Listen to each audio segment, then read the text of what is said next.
Pedro 4 sirviendo a Dios en los últimos días.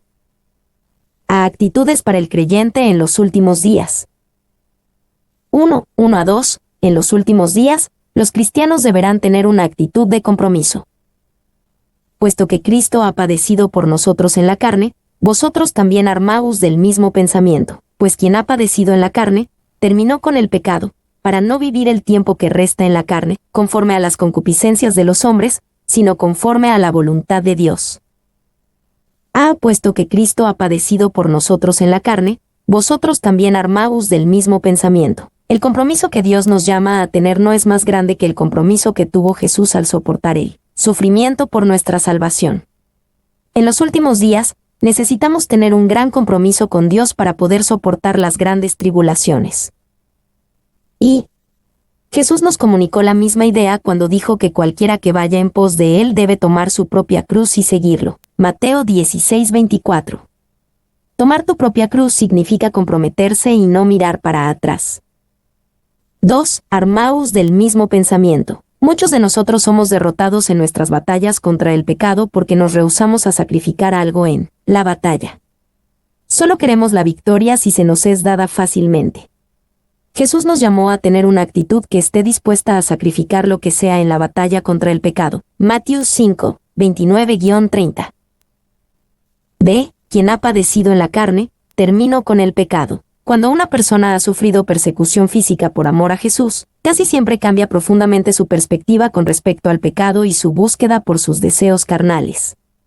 Es más probable que vive el tiempo que resta en la carne no conforme a las concupiscencias de la carne, sino conforme a la voluntad de Dios. Y, quienquiera que haya sufrido por hacer lo correcto, y aún así ha obedecido a Dios, sin importar el sufrimiento que se involucra, ha roto claramente con el pecado. Brodim. 2. Hibbert observa que la frase terminó con el pecado representa el estado espiritual de un sufridor victorioso. Carga una nota de triunfo. Efectivamente ha roto con una vida dominada por el pecado. No necesariamente significa que ya no comete ningún acto de pecado, pero que su vida pasada, dominada por el poder del pecado, se ha terminado. 3. Si no hemos sufrido físicamente por seguir a Jesucristo, aún nos podemos conectar por fe con Jesús, quien ha padecido en la carne. Te ruego que recuerdes que no se puede renunciar al pecado, no hay escapatoria de su poder excepto por contacto y unión con el Señor Jesucristo. Spurgeon. C. Para no vivir el tiempo que resta. Pedro nos dio dos referencias de tiempo que son útiles para tener la actitud correcta en nuestro seguimiento de Jesucristo. Primero, no vivir más en pecado, y deberíamos de responder a cada tentación e impulso pecaminoso con la respuesta, no vivir más. Segundo, deberíamos de considerar cuidadosamente cómo vivir el tiempo que nos resta. Dios nos ha designado algunos días más en la tierra, deberemos de responderle en cómo vivir este tiempo. 2, 3-6. En los últimos días, los cristianos deberán vivir con actitud de sabiduría. Baste ya el tiempo pasado para haber hecho lo que agrada a los gentiles, andando en lascivias, concupiscencias, embriagueces, orgías, disipación y abominables idolatrías. A estos les parece cosa extraña que vosotros no corráis con ellos en el mismo desenfreno de disolución, y os ultrajan, pero ellos darán cuenta al que está preparado para juzgar a los vivos y a los muertos. Porque por esto también ha sido predicado el Evangelio a los muertos, para que sean juzgados en carne según los hombres, pero vivan en espíritu según Dios. Baste ya el tiempo pasado para haber hecho lo que agrada a los gentiles. Pedro sabía que ya hemos pasado bastante tiempo viviendo en el mundo. Ahora somos llamados a vivir como cristianos. Es una grande, profunda y tonta pérdida de tiempo que los cristianos vivan como el mundo, y simplemente debemos de dejar de ser de doble ánimo y comenzar a vivir como cristianos. Y, tristemente, muchos cristianos, en sus corazones, piensan que no ha bastado ya el tiempo de hacer la voluntad de los impíos. Quieren experimentar más del mundo antes de hacer un compromiso con Dios. Este es un trágico error, y te lleva a un camino que te aleja de la vida eterna. B. Libertinage. Esta palabra comienza a listar los pecados que Pedro entendía que solo marcarían la vida pasada de los cristianos, y no su presente. Esta palabra significa vivir sin ninguna resistencia moral, especialmente relacionada a la inmoralidad sexual y violencia. denota el exceso de todo tipo de maldades, involucrando la falta de autorresistencia. El término demuestra al pecado como una indulgencia excesiva de apetitos hasta el grado de violar el sentido de la decencia pública. Hilbert. Y, cuando vemos la lista, lascivias, concupiscencias, embriagueces, orgías, disipación y abominables idolatrías, hemos visto cómo la caída del hombre ha progresado tan poco en los últimos 2000 años. Estos problemas no se han resuelto desde que Pedro escribió esta carta. C. A estos les parece cosa extraña que vosotros no corráis con ellos en el mismo desenfreno de disolución. Cuando el mundo mira nuestra vida piadosa, les parece cosa extraña que no lo seguimos en el desenfreno de disolución, desperdicio. Si la vida se viviera detrás de la carne, antes que cualquier cosa sería un desperdicio. Y os ultrajan. Cuando no practicamos en el pecado que nos rodea, condenamos a aquellos que sí practican su pecado, y no les gusta, así que hablan mal de nosotros. 2. No importa cómo tus buenas obras son recibidas por el hombre. Si eres como Dios, las encontrarás recibidas con desprecio e ingratitud. Meyer. 3. Como las ceremonias de religiones paganas eran parte integral de la vida diaria, toda actividad nacional y cívica estaban ligados a ellas. Los cristianos eran obligados a evadir lo que pareciera a sus compañeros una cooperación totalmente inicua irse más allá de simplemente separarse del culto pagano real. Mejor, citado en Hilbert. D. Pero ellos darán cuenta al que está preparado para juzgar. Cuando esta cuenta es requerida, la magnitud de sus locuras serán fácilmente vistas. Aun si parece que vive la vida buena, el vivir por las reglas del mando, sus vidas serán un desperdicio en la medida de la eternidad. Porque por esto también ha sido predicado el Evangelio a los muertos. Pedro también dice que por medio de este juicio eterno el Evangelio fue predicado a los muertos. Los muertos justos saben, y viven con conciencia constante de la realidad de la eternidad, y son recompensados por este entendimiento para que vivan en espíritu según Dios. Y Pedro ya nos dijo que Jesús predicó a los espíritus encarcelados, predicando un mensaje de juicio. 1 Pedro 3:19. Aparentemente durante este mismo tiempo, Jesús también predicó un mensaje de salvación a los muertos fieles en el seno de Abraham. Lucas 16:22, quien anticipó la obra del Mesías para ellos. Esta predica a los muertos no fue la oferta de una segunda oportunidad, pero la plenitud de la salvación que aquellos que habían sido fieles a Dios en su primera oportunidad. 2. Al hacer esto, Jesús cumplió la promesa de que Él guiaría a la cautividad cautiva. Salmo 66 horas y 18 minutos. Efesios 4:8, y pregonaría libertad a los cautivos y poner en libertad a los oprimidos. Isaías 61:1 y Lucas 4:18. 3. También puede ser que Pedro se refería a aquellos en la comunidad cristiana que ya habían muerto, tal vez hasta muertos como mártires. Si este es el caso, Pedro usó sus ejemplos heroicos como una manera de animar a sus lectores afligidos a ser fieles también. 3:7. En los últimos días, los cristianos deberán vivir con una actitud de oración seria. Mas el fin de todas las cosas se acerca. Sed, pues, sobrios, y velad en oración. Mas el fin de todas las cosas se acerca. Si en verdad creemos que estamos viviendo en los últimos días, lo más apropiado es que nos entreguemos a la oración. Sed, pues, sobrios y velad en oración. Y la afirmación de que el fin de la era ciertamente está cerca y que esto sucederá en cualquier tiempo bien, representa la vista de la iglesia primitiva. Hilbert. 2. Muchos de los cristianos que piensan que Jesús regresará pronto basados en tablas proféticas y eventos políticos, fallan al no aplicar esa creencia de la manera apropiada. Falla al no aplicarse en la oración con diligencia. Sed, pues, sobrios. En oración, debemos dedicarnos a ser sobrios en oración. Al ver que el peso de la eternidad corre hacia nosotros, no debemos de atrevernos a tomar la necesidad de la oración ligeramente. Sed, pues, y velad en oración. Nosotros debemos de velar en oración, primeramente, teniendo nuestros corazones y mentes vigilando y listos para el regreso de Jesucristo. Pero esto también significa velando por nosotros y velando por este mundo, midiendo nuestra preparación para la venida de Jesús. 4:8-11. En los últimos días, los cristianos deberán vivir con una actitud de amor. Y ante todo, tened entre vosotros ferviente amor, porque el amor cubrirá multitud de pecados. Hospedaos los unos a los otros sin murmuraciones, cada uno según el don que ha recibido, ministrelo a los otros, como buenos administradores de la multiforme gracia de Dios. Si alguno habla, hable conforme a las palabras de Dios; si alguno ministra, ministre conforme al poder que Dios da, para que en todo sea Dios glorificado por Jesucristo, a quien pertenecen la gloria y el imperio por los siglos de los siglos. Amén. Y ante todo, tened entre vosotros ferviente amor. Si estos son los últimos días, ¿qué tan importante es amar a aquellos con los que vas a pasar el resto de la eternidad? En base a la eternidad, debemos de tener entre vosotros ferviente amor. B. Porque el amor cubrirá multitud de pecados. El amor sí cubrirá multitud de pecados, tanto los pecados de la persona que está amando como los pecados de la persona que está siendo amada.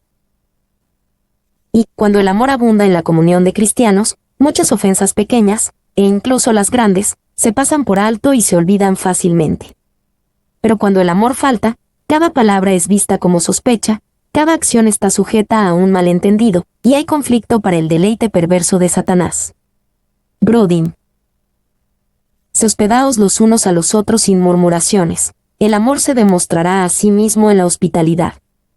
Los cristianos deberían de abrir sus hogares a menudo para otros y sin murmuraciones. Y, sin murmuraciones, es un reconocimiento franco de que la práctica de la hospitalidad puede llegar a ser costoso, gravoso e irritante. El término griego denota un murmullo o hablar en voz baja como señal de desagrado. Representa un espíritu que es opuesto a la alegría. Jaibert. D. Cada uno según el don que ha recibido, ministrelo a los otros. El amor se demostrará por sí mismo al dar a la familia de la Iglesia lo que Dios nos ha dado a nosotros como dones. Al hacer eso, somos buenos administradores de las muchas facetas, multiforme, de la gracia de Dios que se nos ha dado. Y, en 1 Corintios 15:10, Pablo claramente nos hace saber que Él es lo que es solamente por la gracia de Dios. Pero al mismo tiempo, su gracia para conmigo no fue en vano porque Pablo puso sus esfuerzos que son inspirados por Dios para trabajar con la gracia de Dios. La idea es que si somos malos administradores de la multiforme gracia de Dios, es como si su gracia se nos hubiese dado en vano. Esta gracia se desperdicia, porque solo vienen a nosotros, pero no se mueve a través de nosotros. 2. La gracia multiforme es una gracia de multicolor. Como cuando un rayo de luz irrumpe en un aerosol de muchos matices, así cada uno de nosotros recibimos la gracia de Dios de diferentes ángulos, y parpadea de regreso en un nuevo color fresco. Meyer. Si alguno ministra, ministre conforme al poder que Dios da. Cada parte es importante, cada quien tiene un trabajo que hacer. Un hombre estaba reconstruyendo el motor de su cortadora de césped, y cuando terminó, tenía una pequeña pieza que le sobró, y no podía recordar en dónde iba. Él encendió el motor y funcionaba muy bien, así que supuso que la pieza era inútil hasta que intentó detener la cortadora de césped, y no podía detenerla. Aún la pieza más pequeña, que no parece tener importancia del cuerpo de Cristo, es importante. Y, al servirnos los unos a otros, lo hacemos con el poder que Dios provee, el poder que Dios da para que a Él pertenezca la gloria y el imperio por los siglos de los siglos. Ve entendiendo tu tiempo de prueba. 1. 12-13. Soportar las pruebas con la actitud correcta. Amados, no os sorprendáis del fuego de prueba que os ha sobrevenido, como si alguna cosa extraña os aconteciese, sino gozaos por cuanto sois participantes de los padecimientos de Cristo, para que también en la revelación de su gloria os gocéis con gran alegría. Fuego de prueba que os ha sobrevenido, en vez de pensar en las pruebas, aún en las pruebas de fuego, y sorprendernos de esas ocurrencias, veámoslas como maneras de ser participantes de los padecimientos de Cristo. Y si somos participantes de sus sufrimientos, también seremos participantes de su gloria y gozo. Y Pedro le dijo una vez a Jesús que evadiera el sufrimiento en la cruz, Marcos 8, 32-33. Le parecía extraño al apóstol Pedro que su maestro pensara en sufrir. Ahora le parece extraño que él se hubiese imaginado algo diferente. Meyer. B. Participantes de los padecimientos de Cristo. Solamente podemos ser participantes de los sufrimientos de Jesús porque Él fue participante de nuestra humanidad y sufrimientos. Él se hizo hombre para que nuestros sufrimientos no fueran insignificantes. Es bueno compartir lo que sea con Jesús, aun sus sufrimientos. C. Sino gozaos por cuanto sois participantes de los padecimientos de Cristo, para que también en la revelación de su gloria os gocéis con gran alegría. Nuestra tendencia es el aferrarnos a la gloria y la alegría, y evadir el compartir alguno de los sufrimientos de Jesús. O nos fijamos morbosamente en el sufrimiento y olvidamos que no es más que un preludio necesario de la gloria y alegría. Y nunca debemos de negar el lugar del sufrimiento en la construcción de la santidad de la vida cristiana. A pesar de que hay mucho dolor innecesario por el cual pasamos por falta de conocimiento o fe, también hay sufrimiento necesario. Si el sufrimiento fue una herramienta adecuada para enseñarle a Jesús, Hebreos 5:8, es una herramienta adecuada para enseñarles a sus siervos. 2. Por cuanto implica una medida. Aquellos que han sufrido más en Jesús se regocijarán más en su venida de gloria. 2. 14-16. La diferencia entre sufrir como cristianos y sufrir como un malhechor. Si sois vituperados por el nombre de Cristo, sois bienaventurados, porque el glorioso Espíritu de Dios reposa sobre vosotros. Ciertamente, de parte de ellos, Él es blasfemado, pero por vosotros es glorificado, así que, ninguno de vosotros padezca como homicida, o ladrón, o malhechor, o por entremeterse en lo ajeno, pero si alguno padece como cristiano, no se avergüence, sino glorifique a Dios por ello. Si sois vituperados por el nombre de Cristo, el sufrir por el nombre de Cristo es una bendición, porque demuestra que en verdad estamos siguiendo a Jesús, y que sufrimos porque estamos identificados con Él. B. De parte de ellos, Él es blasfemado, pero por vosotros es glorificado. Sabemos que el mundo blasfema sobre Jesús. Pero Él siempre debe ser glorificado entre los cristianos. C. Así que, ninguno de vosotros padezca como homicida, o ladrón, o malhechor, o por entremeterse en lo ajeno. Sufrir como un malhechor es merecido y trae vergüenza al nombre de Jesús. Pedro reconoce que no todo el sufrimiento que los cristianos experimentan se sufre en el nombre de Jesús. Y entendemos que cuando Pedro escribe acerca del sufrimiento que pueda venir sobre el homicida, el ladrón o el malhechor. Sin embargo, no nos debe de sorprender que también incluye a entremeterse en lo ajeno. Tales personas sí sufren de aflicción y dolor, pero no por el nombre de Jesús. Pero si alguno padece como cristiano, no se avergüence. El sufrir como cristiano no es algo de que avergonzarse, aunque el mundo desprecia al cristiano en sufrimiento. Nosotros debemos glorificar a Dios por ello. Y no glorificamos a Dios por el sufrimiento. Pero sí lo glorificamos a Él en el sufrimiento, y lo glorificamos por medio de lo que Él hará en nosotros y a través de nosotros con el sufrimiento.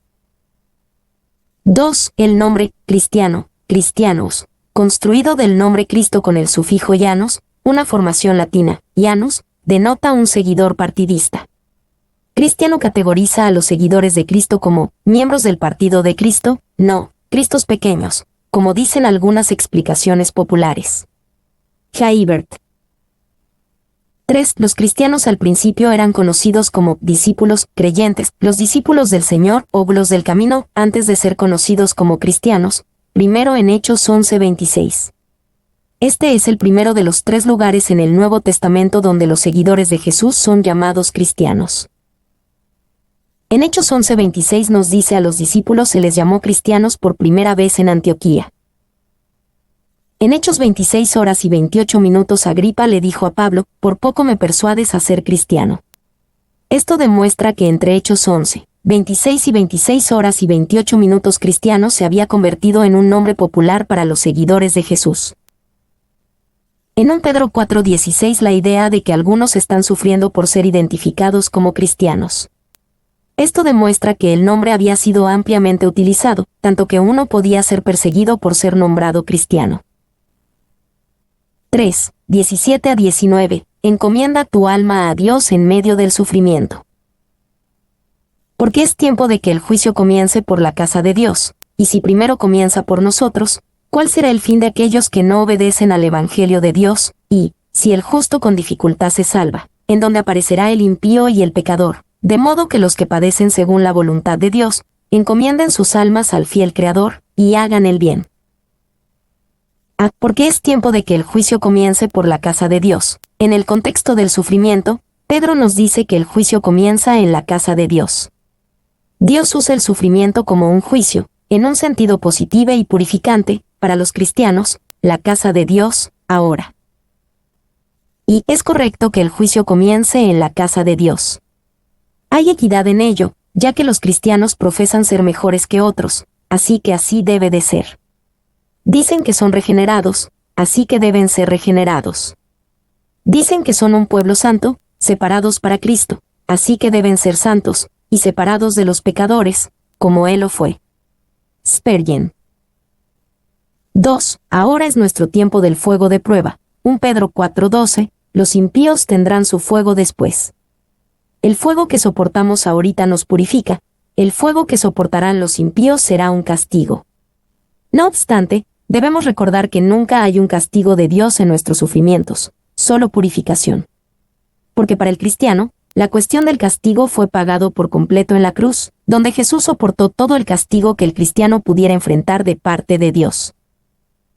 3. El mismo fuego que consume a la paja purifica al oro. El fuego es el mismo, pero su propósito en aplicación es diferente, y su efecto es diferente en la paja y en el oro.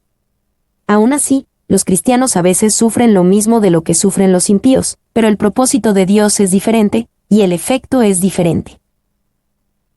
B. Si primero comienza por nosotros, ¿cuál será el fin de aquellos que no obedecen al Evangelio de Dios?